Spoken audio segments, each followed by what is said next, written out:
Mu bagore 13 Diamond Platnumz yakundanye nabo, umwe gusa niwe wamukoze ku mutima kurusha abandi kandi bose bamurusha uburanga. Ndabasuje kandi mbaye ikaze mu kiganiro cya none, tukaba tugiye kugaruka ku buzima bw'urukundo rwa Diamond Platnumz, aho urukundo rwe rwagiye rurangwa n'amarangamutima menshi akomeye, abana, gutandukana, gusubirana hamwe n'impaka nyinshi.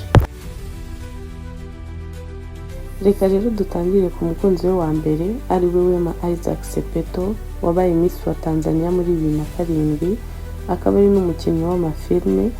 Aba rero bakundanye Diamond Platnumz agitangira kumenyekana muri 2012, baza gutandukana 2014 bapfuye yuko uyu mukobwa yamushinjaga kumuca inyuma.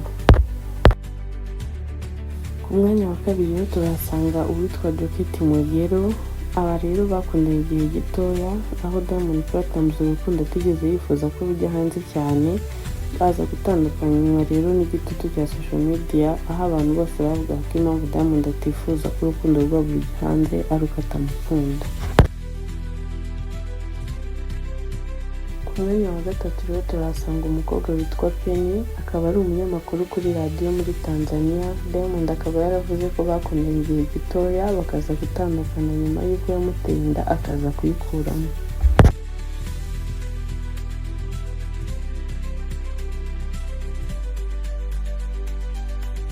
Ku mwanya wa kane turahasanga Jacqueline Wolper, uyu bakaba barakundanye igihe gitoya bakaza gutandukana bapfuye gucana inyuma. Ku mwanya wa gatanu turahasanga Zari Boss Lady, uyu niwe mugore wa mbere wabanye na Diamond mu nzu, ariko babana bitemewe n'amategeko. Ni nawe mugore babyaranye bwa mbere, bafitanye abana babiri, umukobwa n'umuhungu. Icyo baje gupfa rero, Diamond Platnumz yazanye umukobwa mu buriri bwa Zari, zarabimenye barabipfa.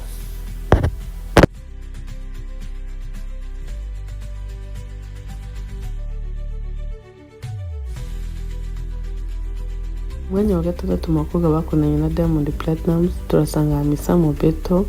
Uyu mukobwa rero akaba ari umunyamideli, akaba ari nawe ahanini watumye Diamond na Zari Boss Lady batandukana. Uyu akaba ari nawe wajyanywe mu buriri bwa Zari, bikaba intandaro yo gutandukana na Diamond.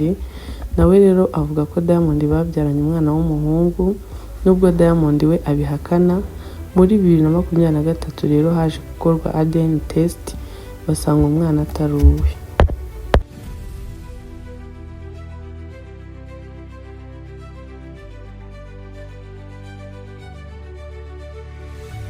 Ku mwanya wa karindwi mu bakobwa bakundanye na Diamond rero turahasanga Irene Uwoya, akaba yaramenyekanye ku mazina ya Oprah. We n'uyu mugabo rero bakaba baragiye mu rukundo igihe gito, baza gutandukanywa no kumuca inyuma.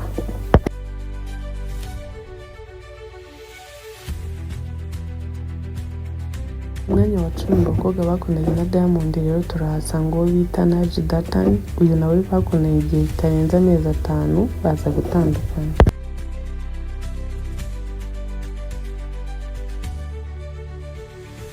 Ku mwanya wa 9 turaza kuhasanga umukobwa witwa Tunda.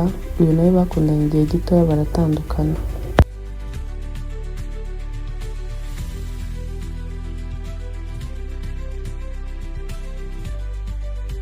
Ku mwanya wa 10 abakobwa bakundanye na Diamond Platnumz turahasanga umukobwa witwa Kim Nana. Uyu bakundanye amezi 2 gusa, aho uyu mukobwa yaje kumuca inyuma bahita bashwana.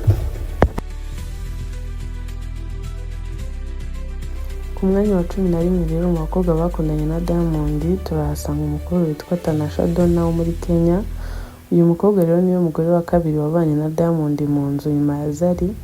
Mwibutsa ko muri aba bakobwa bose twavuze hejuru uretse Zari Boss Lady na wundi wabanye na Diamond mu nzu ko ari ugukundana gusa. Uyu mukobwa rero Tanasha Donna yaje kubyarana na Diamond umwana w'umuhungu, baza gupfa ko Diamond yamucaga inyuma cyane.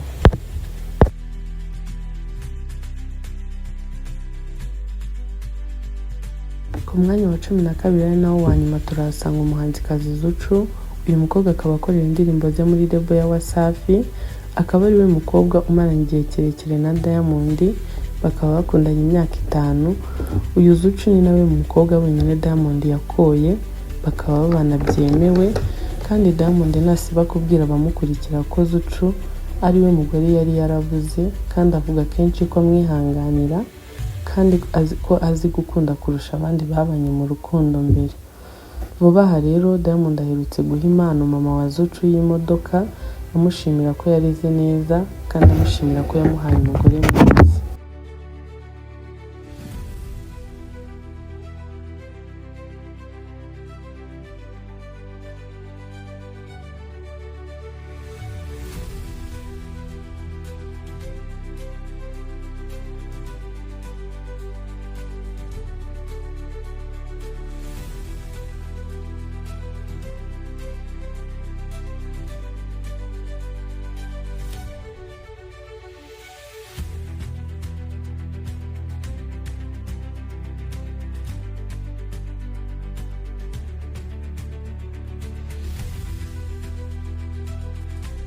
Ndagushimiye wowe twabanye muri iki kiganiro, ndagusaba gukora subscribe, ukore share, utere na comment umbwire ku muntu twazavugaho ubutaha.